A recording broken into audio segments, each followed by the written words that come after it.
Hello guys, how are you. आप देख रहे हैं केमिकल पॉइंट। मैं हूं अनीश कुमार।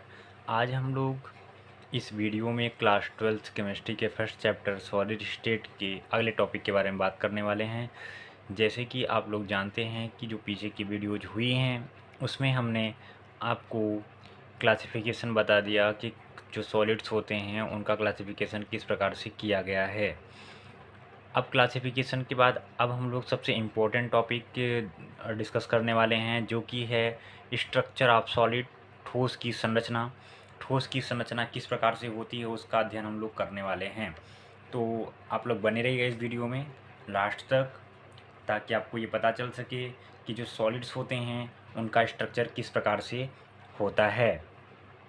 देखिए, अगर हम लोग सॉलिड, जैसा कि आप जानते हैं कि जो सॉलिड होते हैं उनका जो आयतन होता है और जो आकार होता है निश्चित होता है और वो कंप्रेसिबल नहीं होते हैं। तो उसके आधार पे हम लोग ये देख सकते हैं कि ठोस का स्ट्रक्चर कुछ ही विशेष प्रकार का होगा, जिसकी वजह से इसमें ये गुण पाए जाते हैं। अगर हम देखें, जो ठोस की संरचना है उसका अध्ययन एक्सरे डिफ्रैक्शन मेथड के द्वारा किया जाता है। जो ठोस जितने भी सॉलिड होते हैं उनका जो स्ट्रक्चर है वो हम लोग एक्सरे डिफ्रैक्शन मेथड या एक्सरे विवर्तन विधि के द्वारा करते हैं, यानी कि एक्सरे की सहायता से हम लोग ठोस के स्ट्रक्चर को ज्ञात करते हैं। अगर हम देखें इधर, तो एक्सरे डिफ्रैक्शन मेथड से ठोसों का अध्ययन करने पर यह पता चलता है कि क्रिस्टल के अवयवी कण एक नियमित रूप से व्यवस्थित रहते हैं। ये आप जानते हैं, जो क्रिस्टलाइन सॉलिड होते हैं उनकी स्ट्रक्चर के बारे में बात करेंगे हम लोग यहाँ पे। एमॉर्फस सॉलिड के बारे में बात नहीं करने वाले हैं, केवल हमको क्लास 12th केमिस्ट्री में क्रिस्टलाइन सॉलिड के बारे में पढ़ना है। तो जितने भी क्रिस्टलाइन सॉलिड होते हैं उनके जो कॉन्स्टिट्यूएंट पार्टिकल होते हैं, अवयवी कण होते हैं, वो एक नियमित रूप से व्यवस्थित रहते हैं। नियमित रूप से व्यवस्थित रहते हैं। अगर हम लोग ठोस की संरचना को अगर अध्ययन करें तो हमें उसमें दो टर्म मिलते हैं जो कि बहुत इम्पोर्टेंट हैं। ये स्पेस लैटिस और यूनिट सेल। स्पेस लैटिस और यूनिट सेल के द्वारा हम लोग एक्सरे डिफ्रैक्शन मेथड की सहायता से ठोस की संरचना को ज्ञात करते हैं। तो इस वीडियो में हम लोग जानेंगे कि स्पेस लैटिस क्या होता है और यूनिट सेल क्या होती है, जो कि बहुत इंपॉर्टेंट है। ये बेसिक चीज़ है, अगर आप इसको समझते रहेंगे तभी आपको सॉलिड स्टेट के बारे में कम्प्लीटली जानकारी हो पाएगी। तो यहाँ पर हम देखेंगे कि स्पेस लैटिस क्या होता है। स्पेस लैटिस, स्पेस समझते हैं, जिसे हम लोग द्विक जालक कहते हैं। कभी कभी एक नंबर में आपके क्वेश्चन आ जाता है बोर्ड एग्जाम में और जो भी होम एग्जामिनेशन होते हैं उसमें, कि स्पेस लैटिस किसे कहते हैं। देखिए, द्विक जालक, स्पेस लैटिस क्या होता है। स्पेस और लैटिस, स्पेस का मतलब होता है फ्री इन्वायरमेंट या खाली स्थान, और लैटिस का मतलब होता है जालक, यानी कि जो खाली स्थान है उसमें पाए जाने वाले जालक हैं, जो लैटिस है उसे हम लोग स्पेस लैटिस कहते हैं। तो देखिए, कोई भी अगर सॉलिड है, क्रिस्टलाइन सॉलिड है, तो उसमें एक डिफरेंट अरेंजमेंट पाया जाएगा अवयवी कणों का, जो कि बाद में चल कर के स्पेस लैटिस बना लेते हैं। तो स्पेस लैटिस क्या होते हैं, देखिए यहाँ पर क्रिस्टल के जो अवयवी कण होते हैं, स्ट्रक्चरल यूनिट होती हैं या कॉन्स्टिट्यूएंट पार्टिकल होते हैं, जैसे एटम है, मॉलिक्यूल है, आयन है। क्रिस्टल की स्ट्रक्चरल यूनिट या कॉन्स्टिट्यूएंट पार्टिकल, एटम, मॉलिक्यूल या आयन की जो 3D व्यवस्था होती है उसी को हम लोग द्विक जालक या क्रिस्टल जालक कहते हैं। स्पेस लैटिस को हम लोग क्रिस्टल लैटिस भी कहते हैं। स्पेस लैटिस बोलिए या क्रिस्टल लैटिस बोलिए, एक ही बात है। तो कंफ्यूज मत होइएगा आप लोग कि स्पेस लैटिस क्या होता है और क्रिस्टल लैटिस क्या होता है, दोनों सेम चीज़ें होती हैं। तो आप देखेंगे, जो क्रिस्टल होता है उसकी जो स्ट्रक्चरल यूनिट होती है या कॉन्स्टिट्यूएंट पार्टिकल होते हैं, अवयवी कण, ये एटम भी हो सकते हैं, मॉलिक्यूल भी हो सकते हैं या आयन भी हो सकते हैं। जब ये कॉन्स्टिट्यूएंट पार्टिकल 3D में अरेंज होते हैं, यानी कि 3 डायमेंशनल एरिया में ये अरेंज होते हैं, तो ये जो हमको विन्यास प्राप्त होता है इसी को हम लोग क्या बोलते हैं, द्विक जालक कहते हैं। द्विक जालक या क्रिस्टल जालक कहते हैं। तो आपको समझ में आ गया होगा कि स्पेस लैटिस क्या होता है। तो देखिए, इसे हम लोग थोड़ा सा डिफाइन करते हैं कि अगर आपके पास में कोई भी सॉलिड है, जैसे मान लेते हैं NaCl है, तो ये Na और फिर ये Cl, फिर ये Na और फिर ये Cl, इस प्रकार से ये लगे होते हैं। ऐसे ही ये Cl, यहाँ पर Na, यहाँ पर ये Cl, यहाँ पर ये Na। तो आप ये देखेंगे कि जो कॉन्स्टिट्यूएंट पार्टिकल हैं वो बहुत ही डिफरेंट तरीके से क्या हैं, अरेंज्ड हैं, बहुत ही डिफरेंट तरीके से अरेंज्ड हैं। तो इनकी जो अरेंज होने से 3D में अरेंज होने से जो संरचना प्राप्त होती है उसी को हम लोग बोलते हैं स्पेस लैटिस। तो फिर से देख लेते हैं डिफिनीशन इसकी। क्रिस्टल की जो स्ट्रक्चरल यूनिट या कॉन्स्टिट्यूएंट पार्टिकल, एटम, मॉलिक्यूल या आयन होते हैं, उनकी 3D व्यवस्था को हम लोग क्या बोलते हैं, द्विजालक या क्रिस्टल जालक कहते हैं। तो आज से आपको ये क्लियर हो गया होगा कि स्पेस लैटिस क्या होता है और क्रिस्टल लैटिस क्या होता है। क्रिस्टल में पाई जाने वाली अवयवी कणों की 3D व्यवस्था को हम लोग क्रिस्टल लैटिस कहते हैं। अगर हम देखें तो जो क्रिस्टल लैटिस होता है उसे हम लोग लैटिस भी कहते हैं। आप देखिए, स्पेस लैटिस बोलिएगा या क्रिस्टल लैटिस बोलिएगा या ओनली लैटिस बोलिएगा, एक ही चीज़ है। स्पेस लैटिस, क्रिस्टल लैटिस या लैटिस एक ही चीज़ है। लैटिस का मतलब होता है जालक। अब देखिए, यहाँ पर जैसे ये Na है, Cl है, Na है, Cl है, अब ये ढेर सारे जब इसके अवयवी कण आपस में इकट्ठे हो जाएंगे तो ये 3D शेप ले लेंगे। कैसा शेप ले लेंगे? 3D शेप ले लेंगे। तो जो 3D शेप होगा उसी को हम लोग क्या बोलेंगे, स्पेस लैटिस बोलेंगे या क्रिस्टल लैटिस बोलेंगे या लैटिस बोलेंगे, कुछ भी बोल सकते हैं आप। अगर थोड़ा सा स्पेस लैटिस के बारे में और बात करें तो देखेंगे यहाँ पर कि जो क्रिस्टल लैटिस में जो संरचनात्मक यूनिट होती है उसको हम लोग डॉट के द्वारा प्रदर्शित करते हैं। किस प्रकार से? डॉट। डॉट यहाँ पर जैसे कि हमने यहाँ पर ये Na और Cl लिख दिया, तो एक्चुअल में ये Na और Cl नहीं होगा। यहाँ पर ये डॉट के द्वारा हम लोग इसको रिप्रेजेंट करेंगे। डॉट की तरह कैसे? जैसे मान लीजिए आपके पास में कोई क्यूबिक यूनिट सेल है, तो यहाँ पे आप डॉट लगाएंगे, इस तरह से डॉट लगाएंगे, और ये देखिए इस तरह से ये अरेंज हो जाएंगे, इस तरह से ये अरेंज हो जाएंगे। आप देख सकते हैं यहाँ पर। इसी प्रकार से अगर ये इस तरह से अरेंज हो जाएगा तो आपको एक 3D संरचना मिलेगी। इसी को हम लोग ये बोलते हैं कि जो अवयवी कण हैं वो डॉट के द्वारा प्रदर्शित किए जाते हैं।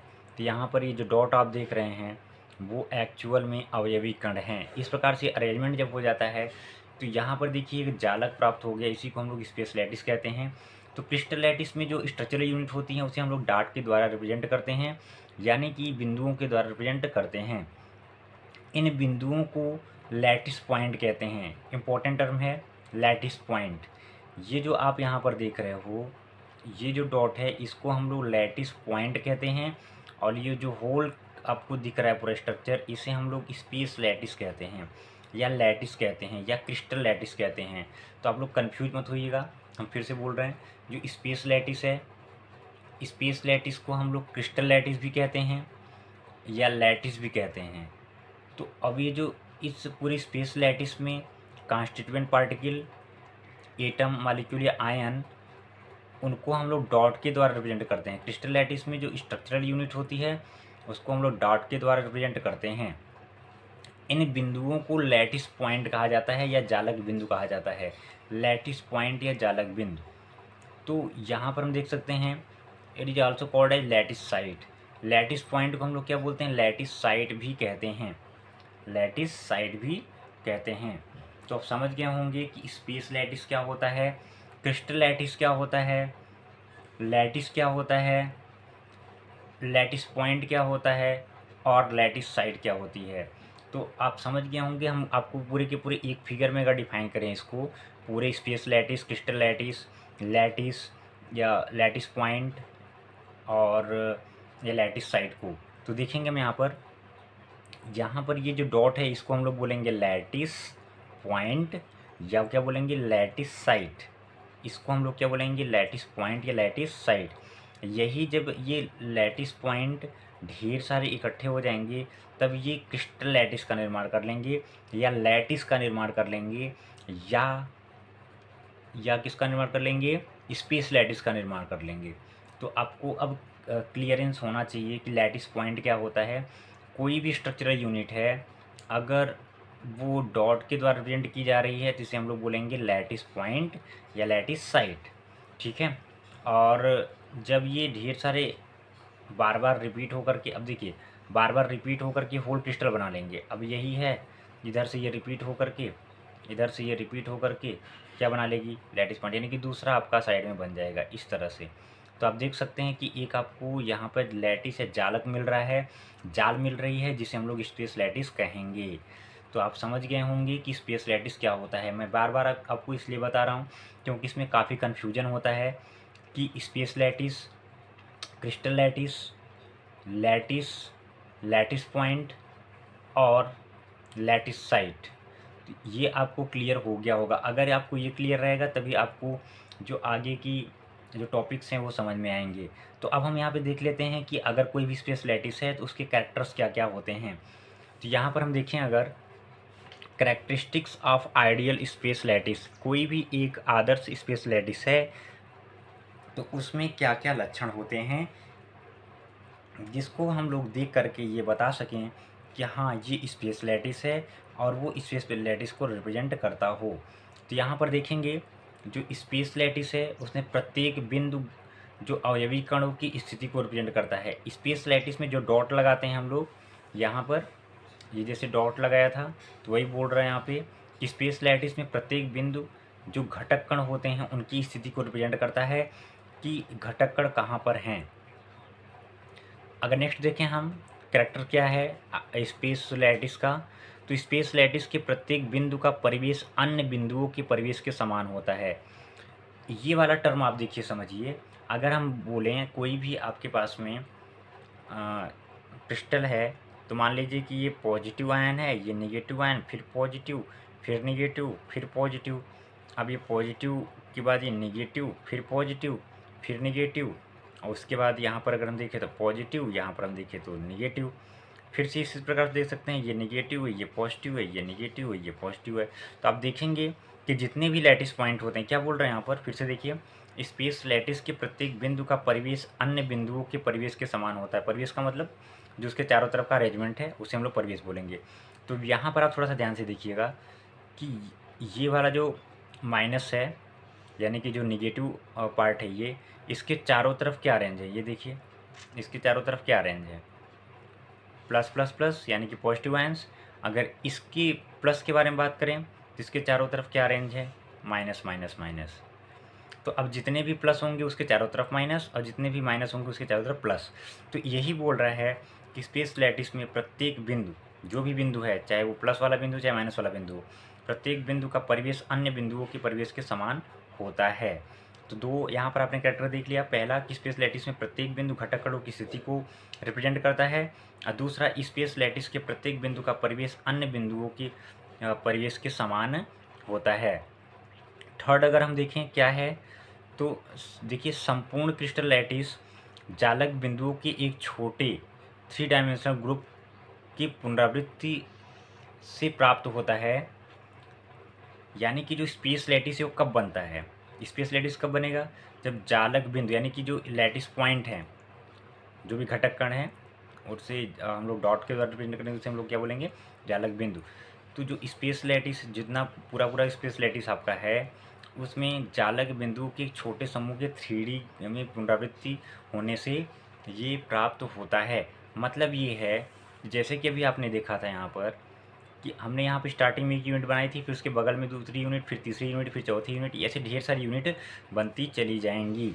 तो वही यहाँ पर बोल रहा है कि स्पेस लैटिस जालक बिंदुओं के छोटे समूह के 3D ग्रुप में पुनरावृत्ति होने से प्राप्त होती है। ये जो सबसे स्मॉलेस्ट यूनिट होती है, इस छोटे 3D समूह को हम लोग क्या बोलते हैं, यूनिट सेल कहते हैं। क्या कहते हैं, यूनिट सेल कहते हैं। तो आज देखिए इस वीडियो में हमने क्या क्या देख लिया।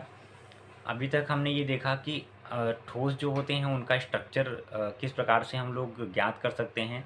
तो कोई पूछे आपसे कि ठोस का स्ट्रक्चर आप किस प्रकार से डिफाइन कर सकते हैं, किस प्रकार से उसका स्टडी किया जाता है ठोस के स्ट्रक्चर का, तो आप बोलेंगे कि एक्सरे डिफ्रैक्शन मेथड के द्वारा हम लोग ठोस की संरचना का अध्ययन करते हैं, जिससे ये हमको प्राप्त होता है, ये ज्ञात होता है कि क्रिस्टल की जो अवयवी कण है वो नियमित रूप से व्यवस्थित रहते हैं। ठोस की संरचना को हम लोग स्पेस लैटिस और यूनिट सेल के द्वारा हम लोग समझ सकते हैं। तो स्पेस लैटिस क्या होती है, जैसे कि हमने बताया, कोई भी क्रिस्टल है उसमें जो अवयवी कण हैं, स्ट्रक्चरल यूनिट हैं या कॉन्स्टिट्यूएंट पार्टिकल है, जो कि एटम, मॉलिक्यूल या आयन हो सकते हैं, कि 3D व्यवस्था को हम लोग स्पेस लैटिस कहते हैं। जो कॉन्स्टिट्यूएंट पार्टिकल हैं अगर ये 3D में अरेंज हो जाते हैं, 3D एरिया में अरेंज हो जाते हैं, 3D में अरेंज हो जाते हैं, तब इसे हम लोग स्पेस लैटिस कहते हैं। स्पेस लैटिस जो होगा उसे हम लोग लैटिस भी कहते हैं, स्पेस लैटिस को हम लोग ओनली लैटिस भी कहते हैं। और जो क्रिस्टल लैटिस होता है या जो स्पेस लैटिस होता है उसमें जो स्ट्रक्चरल यूनिट होती हैं उसे हम लोग डॉट के द्वारा रिप्रेजेंट करते हैं। किसके द्वारा? डॉट के द्वारा रिप्रेजेंट करते हैं। इन जो डॉट है इसको हम लोग लैटिस पॉइंट कहते हैं या लैटिस साइट कहते हैं। लैटिस पॉइंट या लैटिस साइट कहते हैं। अगर कैरेक्टर की बात करें, जो भी स्पेस लैटिस है क्या क्या प्रॉपर्टीज हैं उसकी, तो स्पेस लैटिस में प्रत्येक बिंदु जो होगा वो घटक कणों की स्थिति को बताएगा, यानी कि जो कॉन्स्टिट्यूएंट पार्टिकल है उसकी स्थिति को बताएगा कि किस प्लेस पे कौन सा कॉन्स्टिट्यूएंट पार्टिकल है। स्पेस लैटिस के प्रत्येक बिंदु का परिवेश अन्य बिंदुओं के समान होता है, जैसे कि हमने बताया यहाँ पर एक माइनस के चारों तरफ का एनवायरनमेंट समान है, दूसरे माइनस के चारों तरफ का एनवायरनमेंट समान है। उसी प्रकार से एक प्लस के चारों तरफ का एनवायरनमेंट समान है, दूसरे प्लस के चारों तरफ का एनवायरनमेंट समान है, परिवेश क्या है? समान है। यही बोल रहा है यहाँ पे। और थर्ड में बोल रहा है कि जो स्पेस लैटिस है वो लैटिस पॉइंट के जो लैटिस पॉइंट जो हैं, छोटे छोटे डॉट्स हैं, अगर वो 3D में व्यवस्थित हो जाते हैं जिससे कि वो बार बार रिपीट होगा और पूरा का पूरा हमको होल क्रिस्टल या स्पेस लैटिस प्राप्त होगा। जो ये जालक बिंदुओं के या स्पेस जो सॉरी लैटिस जो पॉइंट होता है, लैटिस पॉइंट अगर वो 3D में अरेंज हो जाए और सबसे जो स्मॉलेस्ट यूनिट होगी उसी को हम लोग क्या बोलेंगे? यूनिट सेल बोलेंगे। तो नेक्स्ट वीडियो में हम लोग यूनिट सेल के बारे में बात करेंगे। अगर इस वीडियो में आपको कोई भी प्रॉब्लम है, कोई भी आपको चीज़ें नहीं समझ में आ रही हैं, तो आप बेशक कमेंट सेक्शन में बोल सकते हैं। तो मिलते हैं नेक्स्ट वीडियो में, तब तक के लिए थैंक यू, टेक केयर।